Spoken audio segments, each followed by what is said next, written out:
여러분, 오늘 이 시간 이 말씀 가운데 여러분들이 열정으로 나와주시길 간절히 부탁드립니다. 이 말씀은 저를 위한 말씀입니다. 하지만 문시환만을 위한 말씀이 아니라 이 말씀은 바로 당신을 위한 말씀입니다. 이 말씀을 여러분들이 붙잡지 못하고 오늘의 이 말씀을 여러분들이 소유하지 못하신다면 죄송합니다.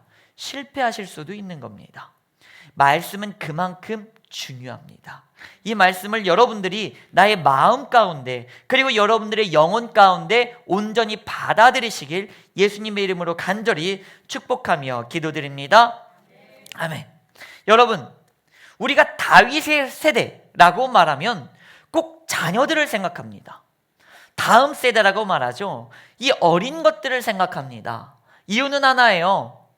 이들이 다윗처럼 잘 커졌으면 좋겠다라고 생각을 합니다. 그런데 제가 아무리 성경을 읽어보고 곱씹어보고 묵상을 해봐도 이 다윗은 어린 자녀들의 세대를 대표할 수는 없어요. 여러분, 이 다윗을 여러분들이 잘 살펴보셔야 합니다. 다윗은 이스라엘의 두 번째 왕이었습니다. 첫 번째 왕은 사울이었어요. 그런데 사울왕 때는 이스라엘 12지파가 완벽하게 통일을 이루지는 못했었어요. 물론 이 12지파를 다 합쳐서 이스라엘이다 라고 말은 했습니다. 하지만 사울의 왕권은 이 12지파를 다 다스리질 못했어요. 우리 대통령이라면 팔도를 다 다스려야 하지 않겠습니까? 그런데 그게 잘 안 되는 거예요. 그런데 이 12지파를 완벽하게 통일시키고 그 모두의 충성과 순종을 받아주면서 그 모두를 질서 있게 끌고 갔던 가장 첫 번째 왕, 이스라엘에 어쩌면 근간을 세우고 질서를 확립했던 왕은 다윗입니다. 그러면 다윗 이전에는 어땠다는 거예요? 조금은 질서가 없고 무분별했다는 거예요. 조금은 혼란스럽고 시끄러웠어요. 약간은 아수라장이다라는 느낌이 있습니다. 여러분, 어떻습니까? 지금 이 대한민국은 물론 코로나 때문에 힘들다, 경제가 힘들다, 부동산 때문에 힘들다라고 말하지만 아시는 분들은 아시겠지만 저는 힘들죠. 하지만 여러분들의 세대에서는 어떻습니까? 그래도 옛날보다는 살기 좋은 너무나 좋은 나라 아닙니까? 지금 우리가 코로나 때문에 힘들다고, 부동산 때문에 힘들다고 말하지만 그럼에도 20년, 30년, 40년 전보다는 훨씬 더 좋지 않습니까? 이게 아무리 힘들다고 하더라도 우리 할머님들처럼 일제강점기 시대로 다시 돌아가겠습니까? 30년 이상을 자유를 빼앗긴 그 암흑의 시대로 돌아가겠습니까? 아니면 3년 이상의 그 전쟁의 6.25 동란의 시대로 돌아가시겠습니까? 아니면 그 이후의 시대는 어땠습니까? 혼잡했지요. 너무나 혼잡했지요. 여러분, 개판 5분 전이라는 뜻을 아십니까? 아마 조금은 나이가 어린 분들은 모를 거예요. 저도 이렇게만 생각했어요. 개판 5분 전이다 라는 뜻은, 야, 이제 정말 개들이 똥 싸지르고 밥그릇 뒤엎는 그 견판이 되기 일보 직전이구나 라고 생각을 했어요. 그런데 개판 5분 전에 그 개는 멍멍이 개를 의미하지 않습니다. 열린다는 뜻이에요. 그래서 이 이야기는 언제 나왔느냐? 6.25 동란 이후에 사람들이 너무나 가난해졌어요. 많은 사람들이 부산으로 피난을 갔습니다. 먹을 것이 없어요. 그래서 무료 급식을 하고 미군에서도 많이 베풀어 줍니다. 그런데 거기에도 한계는 있습니다. 어쨌든 그 무료 급식이 이루어지면서 5분 전에 땡땡땡땡 치며 이렇게 말합니다. 이제 식판이 열리기 5분 전입니다. 개판 5분 전입니다. 이제 판이 열리기 5분 전입니다 라는 뜻이에요. 그러면 사람들은 어떨까요? 먹기 위해서 다 같이 모이는 겁니다. 그때 말하는 아수라장을 의미하는 거예요. 그 시대가 낫습니까? 지금이 낫습니까? 지금이 훨씬 낫지요. 지금이 100번, 1000번, 10,000번 낫지요. 그렇지 않습니까?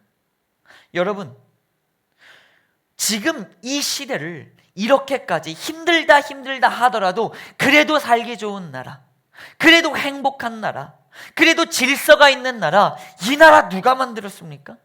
하나님께서 누구 쓰셨습니까? 여러분들 쓰셨잖아요. 부모 세대 쓰셨잖아요. 우리 어른분들 쓰셨잖아요. 어른분들을 바라보면 바로 다윗처럼 이 나라의 근간과 질서를 세운 다윗이 생각날 수밖에 없는 겁니다. 이거 누가 했어요? 여러분들이 했습니다. 우리 같이 고백합시다. 가슴을 치면서 참 잘했어. 다시 한번요. 참 잘했어. 감사합니다, 여러분. 여러분들이 하신 거예요. 하나님께 쓰임 받아서 하나님이 하셨지만 하나님께 쓰임 받아 다 여러분들이 해주시는 거예요. 이 나라 여러분들이 하셨으니까 이건 여러분들의 겁니다. 서희요? 저요? 아직 이 나라에 한 거 없어요. 너 세금 내봤니? 안 내봤잖아. 세금의 혜택만 받고 있잖아. 그죠? 여러분들이 하셨어요. 여러분 감사드립니다. 다윗처럼 여러분들이 하셨어요. 그런데 여러분 다윗을 보세요. 다윗은 살짝 아쉬워요. 12지파를 통일시키고 완벽한 왕권을 확립시키고 그리고 수많은 적군들이 하이에나처럼 도사리고 있었어요. 그때 다윗은 그 많은 적군들에게 완벽하게 방어를 하고 오히려 더 영토를 넓힙니다. 그러면서 주변 나라들에게 무엇을 보입니까? 이 나라 절대 건들면 안 돼? 하고 완벽한 입지를 다집니다. 그랬는데 다윗은 누리지를 못해요. 물론 누렸다고 말할 수도 있겠지. 그런데 다윗은 제대로 누리지 못해요. 오히려 누리는 건 솔로몬이죠. 다윗의 아들이 누리죠. 그리고 다윗이 더 누리지 못했다는 증거는 어디에 있습니까? 다윗은 성전을 짓고 싶었어요. 하나님 이거 내 시대에 성전을 짓고 싶어요 라고 말합니다. 이 말이 어떤 의미인 줄 아십니까? 성전을 짓는다는 것은 내가 성전을 짓고 이제 내가 이 나라 이만큼 만들었으니까 나도 누리고 싶어요. 하나님께 영광 올려드리고 싶어요 라고 말하는 거예요. 그런데 하나님은 no 합니다. 그래서 다윗은 어떻게 합니까? 성전을 지을 준비만 하죠. 준비만 합니다. 그리고 그는 성전을 제대로 건축하지 못하고 누리지 못하고 그것을 누구에게 넘깁니까? 자녀에게, 다음 세대에게 넘겨줍니다. 너가 이어가렴. 이게 누구와 같습니까? 사실 여러분들은 누리셔도 돼요. 이 세상 이만큼 만드셨으면 누리셔도 돼요. 편안하게 사셔도 돼요. 그런데 우리 부모들은, 우리 어른들은 늘 어떻습니까? 양보해요. 내가 조금 더 아껴요. 왜요? 꼭 나의 자녀가 아니더라도 다음 세대들이 더 누릴 수 있도록 꼭 준비만 하시고 누리는 것은 다음 세대에게 늘 양보하시는 분. 이게 누굽니까? 부모 세대고 이게 어른들의 세대입니다. 다시 한번 말씀드립니다. 참 감사드립니다. 이렇게 어른을 보고 부모를 보면 다윗이 떠오를 수밖에 없습니다. 여러분 다시 한번 내 가슴을 치며 말합시다. 내가 다윗 세대다. 시작하겠습니다. 내가 다윗 세대다. 할렐루야. 아멘. 여러분들이 다윗의 세대입니다. 너무 감사합니다. 그런데 이 다윗을 여러분 이제 잘 보셔야 됩니다. 다윗 아주 잘 쓰셔야 돼요. 여러분들이 잘 써셔야 돼요. 보니 성경 말씀을 보니 다윗이 어떻습니까? 딱 한 번, 여러 번 실수를 했겠지만 성경에서 가장 큰 실수 한 번이 있죠. 그게 바로 밧세바와의 사건입니다. 자신의 부하의 아내와 동침을 하는 사건이 일어나요. 그거를 자신의 아내로 빼앗아 버립니다. 너무나 슬픈 사건이죠. 이 사건으로 밧세바는 자녀를 잉태하게 됩니다. 하지만 그 자녀는 하나님께서 일찍 당신의 품으로 데리고 가십니다. 참 아프고 슬픈 일이지요. 여러분 어떻습니까? 부모 세대가, 어른의 세대가 온전히 서지 못하면 그 피해는 누구에게 있는 거예요? 당연히 나에게도 있습니다. 하지만 내 다음 세대, 내 자녀들에게 이루어지는 거예요. 그래서 다윗은 어떻게 합니까? 회개하는 거예요. 그래서 다윗은 어떻게 합니까? 회개하고 다시 한번 겸손하게 주님 앞에 돌아오는 겁니다. 이것이 누구의 일입니까? 다윗의 일이에요. 여러분, 지금 나는 나 혼자만 잘 살면 되지라고 생각하지 마십시오. 지금 나는 어떻습니까? 지금 나로 말미암아서 내 다음이, 지금 나로 말미암아서 내 자녀가 서는 거예요. 지금 오늘 내가 서지 못하면 내 자녀가 죽는 거예요. 그러니 어떻게 해야 합니까? 내가 서셔야 해요. 어떤 일이 있어도 무너지지 마십시오. 특별히 죄악 가운데 무너지지 마십시오. 내가 죄에 무너질수록 나의 자녀들은 무너집니다. 나의 자녀들이 세우려면 어떻게 할까요? 내가 서셔야 해요. 그 이야기가 또한 오늘의 말씀 가운데 있습니다. 오늘의 본문 말씀을 보니 이렇게 말합니다. 구약의 말씀이지요. 여호와께서 다윗의 집을 멸하고 싶어 하셨습니다. 그런데 멸하고 싶지 않으셨습니다. 이유는 하나입니다. 다윗과 함께 했던 그 약속 때문입니다. 역대하 21장의 말씀은 이미 아주 옛날의 말씀입니다. 여러분, 다윗의 이야기는 역대상까지입니다. 근데 역대하의 이야기는 어떻습니까? 다윗 이후의 이야기예요. 여러분 보십시오. 다윗이 왕이었습니다. 그런데 하나님께서 다윗을 칭찬하시며 이렇게 말합니다. 내가 너의 가문에서 왕족을 끊지 않을게 라고 말씀하세요. 그런데 그의 자녀들이 어떻습니까? 사실 솔로몬부터 시작해서 그의 자녀들은 계속 죄를 짓습니다. 이방을 데리고 옵니다. 이방의 우상을 데리고 옵니다. 그리고 함께 우상을 섬깁니다. 하나님을 버리고 물질 만능에 만모니즘에 빠져버립니다. 자신의 명예욕에 빠져버립니다. 세상을 쫓아갑니다. 그게 누구예요? 다윗의 후손들의 이야기예요. 그런데 하나님이 저주하지 않고 대를 끊지 않으세요. 이유는 하나예요. 다윗과 약속했기 때문이에요. 이 언약을 누가 받으셔야 됩니까? 따라해 봅시다. 내가 다윗의 언약을 받겠습니다. 할렐루야.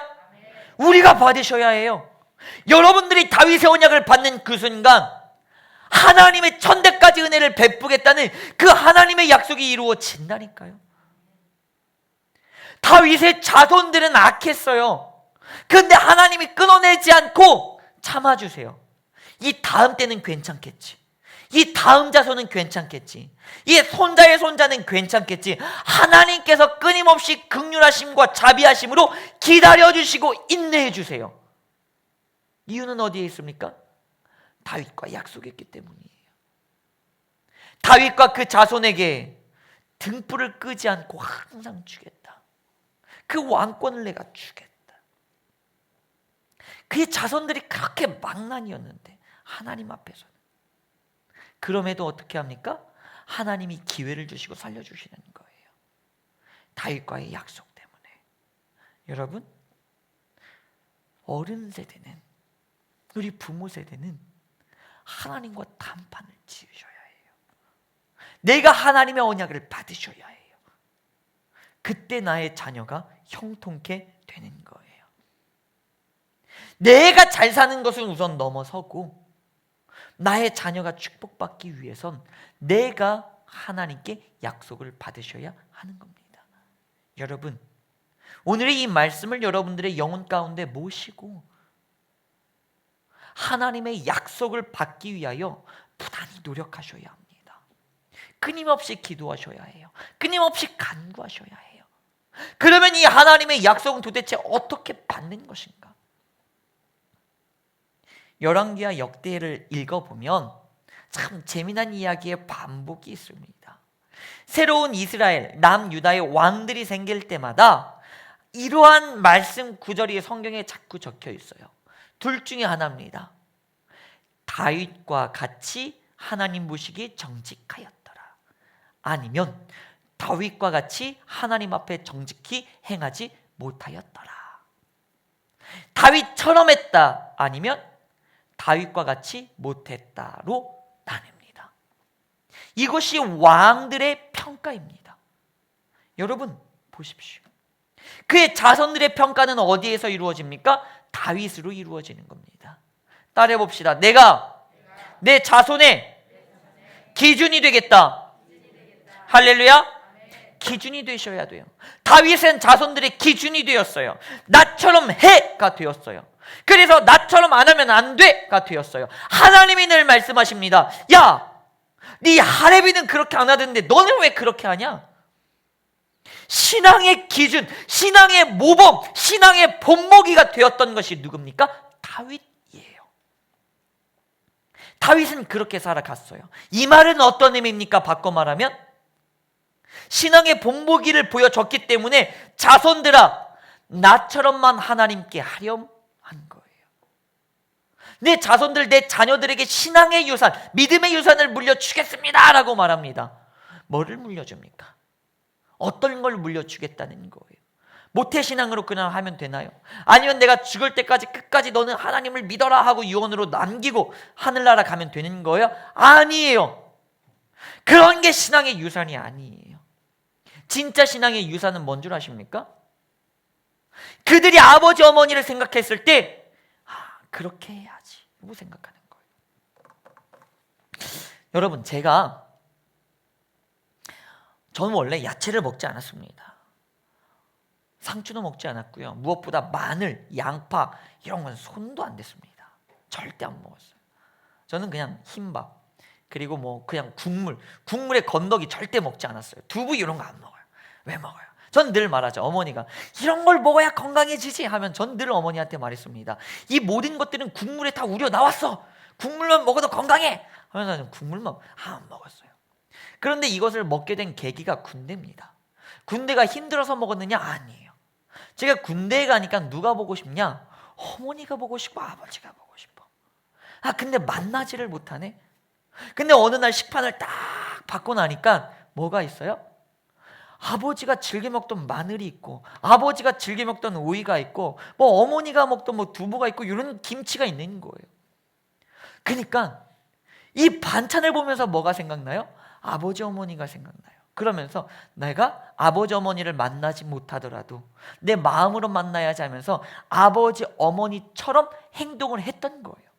그러다 보니까 지금은 아직은 고추가 제 입에 맞지는 않습니다. 그런데 고추는 못 먹겠어요. 죄송해요. 하지만 마늘은 제가 굉장히 사랑하게 됐습니다. 저 마늘 없이는 잘 못 살아요. 마늘도 잘 먹고 오이도 잘 먹고 뭐 김치도 잘 먹고, 이제는 그런 것들은 이제 어느 정도 잘 먹게 됩니다. 그렇게 되더라고요. 여러분, 자녀들은요, 여러분들도 이미 느끼시지 않았습니까? 부모님이 주님 곁으로 가면 보고 싶을 때 사진을 보는 것이 아니라 부모님이 뭘 했는지를 생각해요. 내 부모가 이렇게 했지 하면 그걸 따라하는 거예요. 저는 어느 순간 저도 모르게 어머니가 했던 것을 따라하고 아버지가 했던 것을 따라하기 시작하더라고요.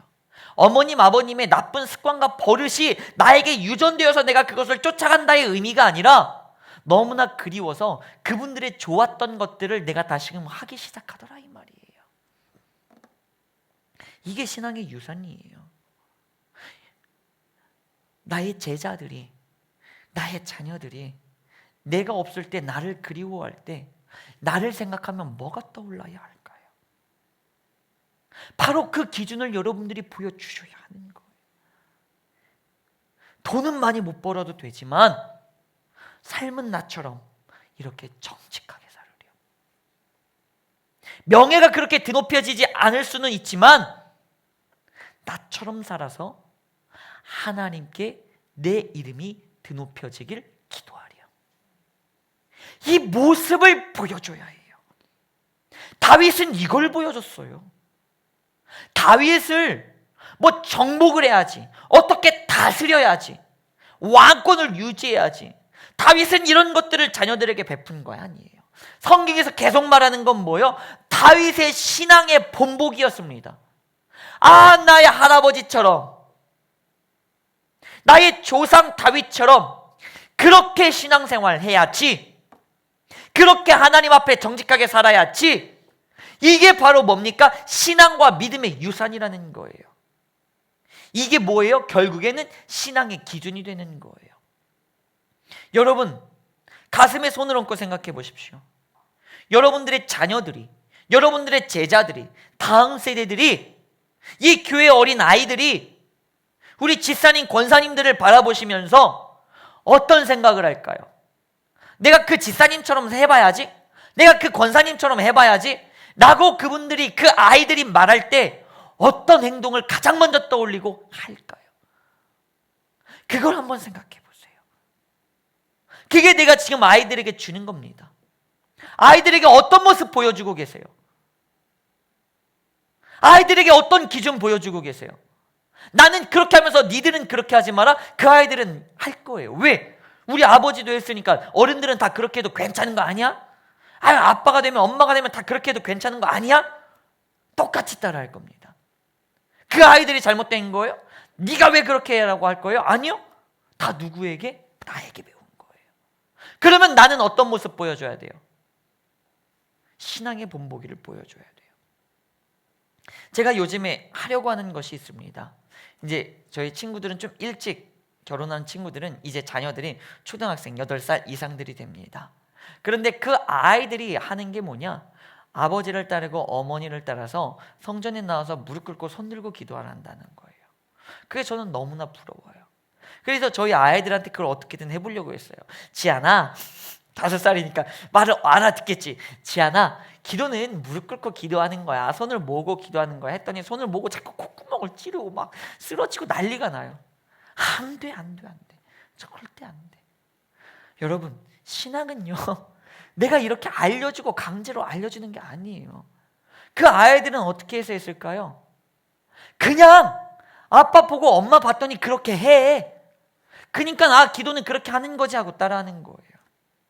그냥 한 아이가 그러더라고요. 이제 저희 아이는 아닙니다. 아직 급식이 없으니까 초등학교에 가서 이랬대요.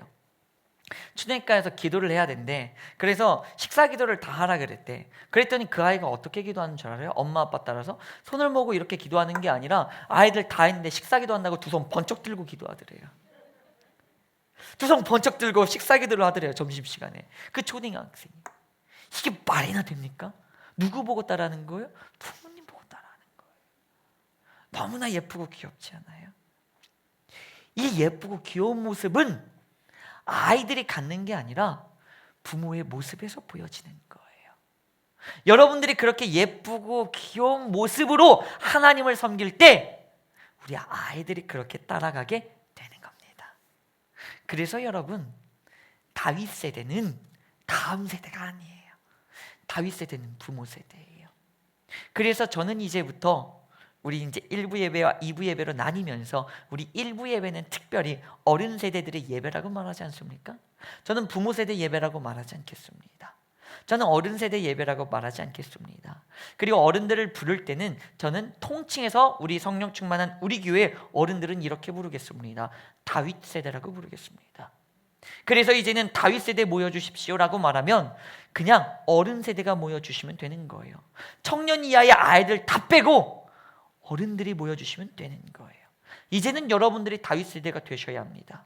그래서 신앙의 기본이 되시고 신앙의 본보기가 되시고, 그래서 여러분들이 하나님의 다윗처럼 하나님의 언약을 받으셔서 여러분들의 제자들과 여러분들의 자녀들이 놀라운 축복을 받다 누리는 여러분들이 되기를 예수 이름으로 간절히 축복하며 기도드립니다. 아멘.